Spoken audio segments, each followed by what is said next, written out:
would like to call Mr. Tabassam Raza from the Philippine School of Business Administration and Quezon City Government. Sustainable development challenges due to extreme weather impact. I'll be talking about innovating a science and policy framework for sustainable and disaster resilient Quezon City, Philippines. Mr. Tabassam, floor is yours.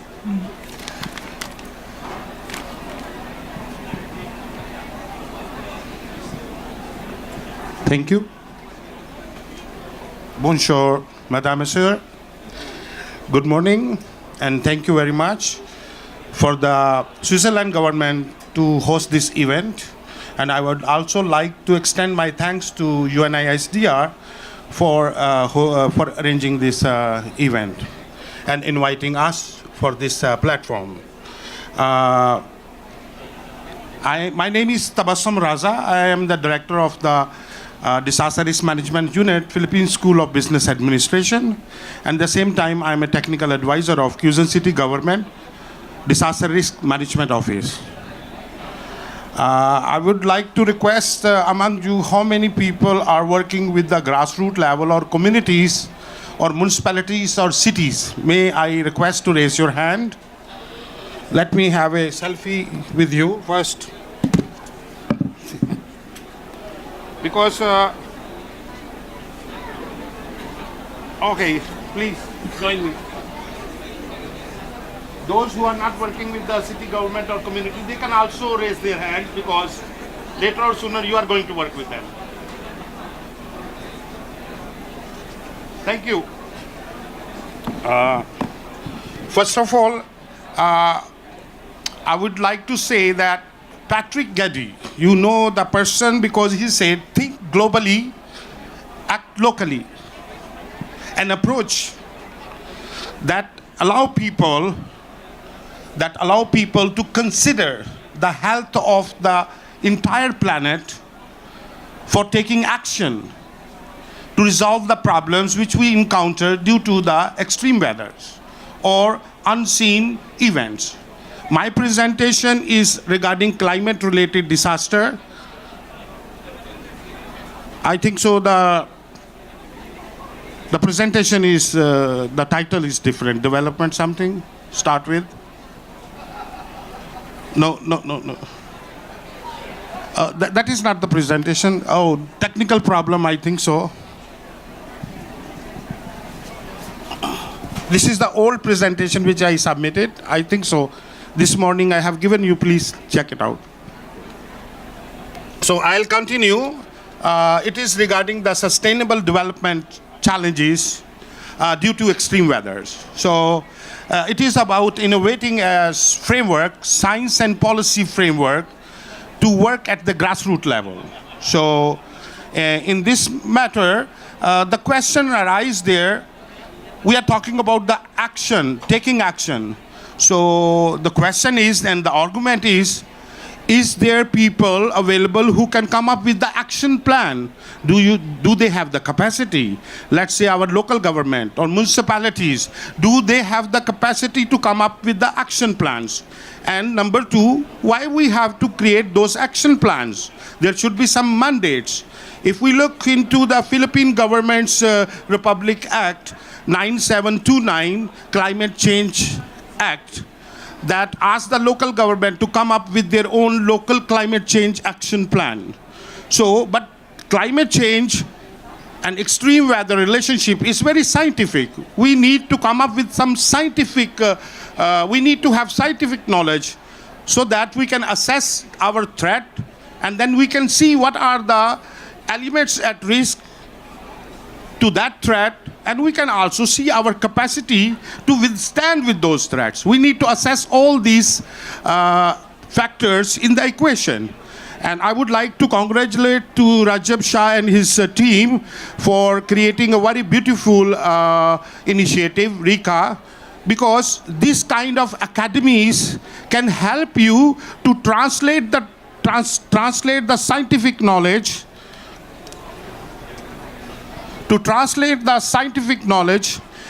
into laymanized terms. It means they are acting as a broker to bring the message from scientific people to the decision maker who are usually not scientists. Let's say the city mayor, he is not a scientist.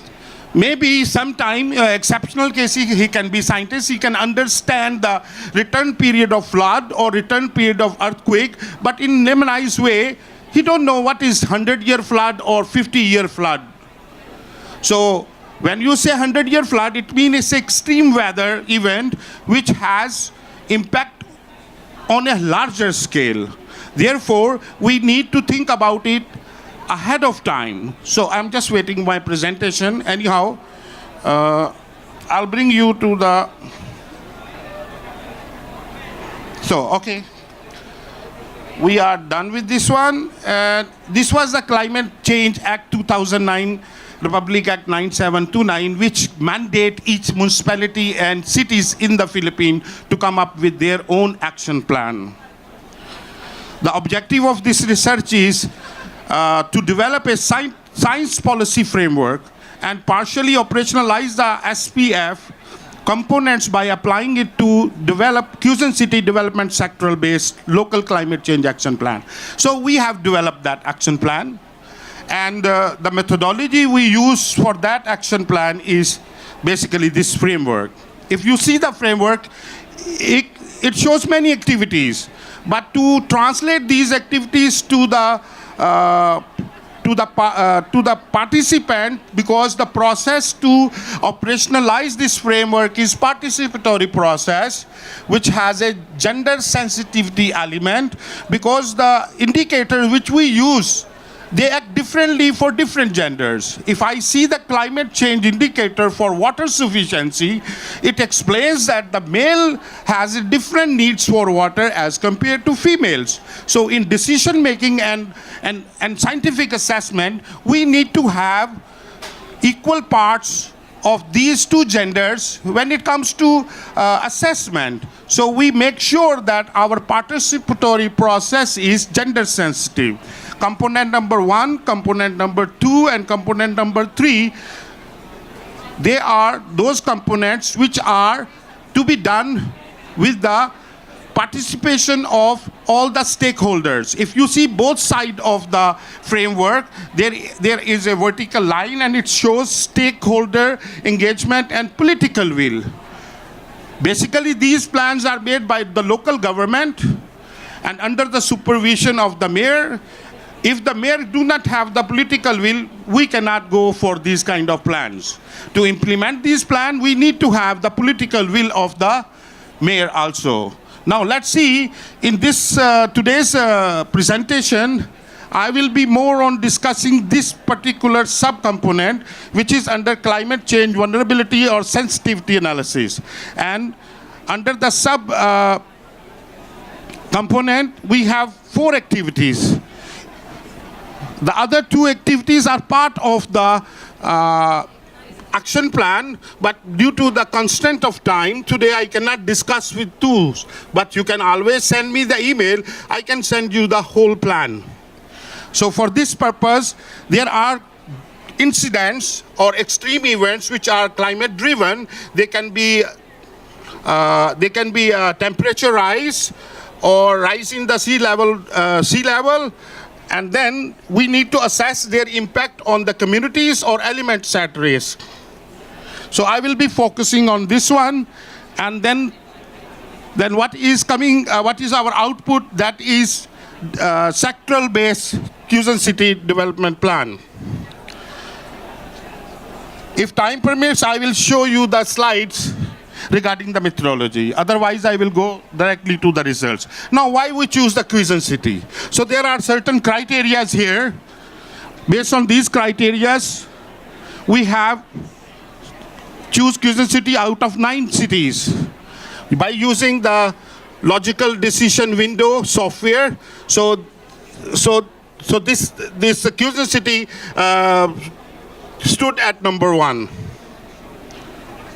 And that is the location of the Quezon City, which is almost here in the main map of the Philippines.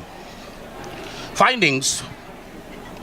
So as you know that the science knowledge is very important. So we use GIS applications to come up with the maps that shows us which barangay is the smallest unit of a city. So there are 142 barangays in Quezon City. So it shows us which barangay is at higher risk in terms of casualties. So here, this Bago Silang, which has 9 to 16 people death expected if this kind of event, which is 100-year flood, happen. So is the next one is the people affected. In that case, this is the area of St. Peter, which will be highly affected when it comes to population affected by flooding. So as the critical facilities, so these are the scientific numbers which we can get. And then we can also check the institutional capacity with the 7 indicators. These 7 indicators are also the same indicator which constitute the national climate change framework. So it is a bottom-up approach where we try to align all the indicators at local level to the national level. And if you see, there are some results that extreme weather, change in precipitation pattern and rising mean level temperature, what is their impact on different indicators. Then this one is the Quezon City Barangay's institutional relative vulnerability. So by threat and the capacity, threat of climate change event divided by the capacity of the institution and the personnel, we can see the relative vulnerability and what are the areas which need a proper investment or proper mitigation or adaptive measures. So these are the 7 pillars.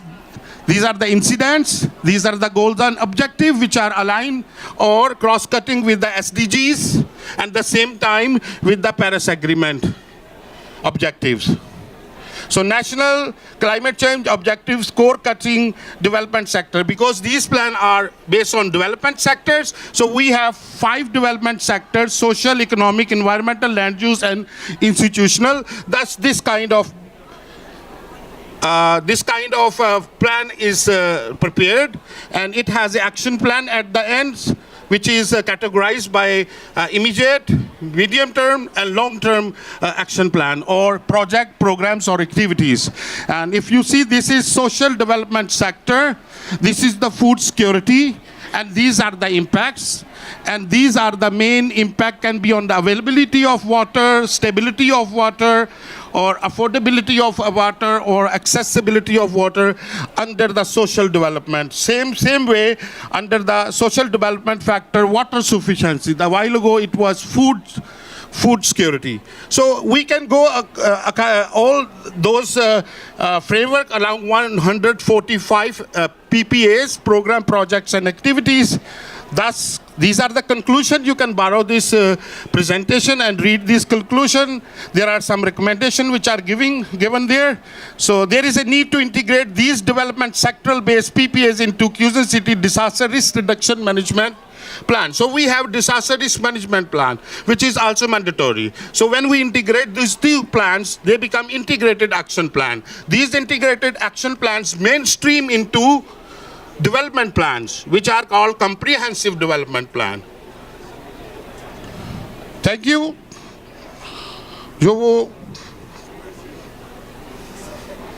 Somebody has to read it. Oh, thank you very much for your help. And these are the methodology. That's how we have to check the threat. Then after threat, adaptive capacity. And this is the relative vulnerability was calculated. And thank you very much.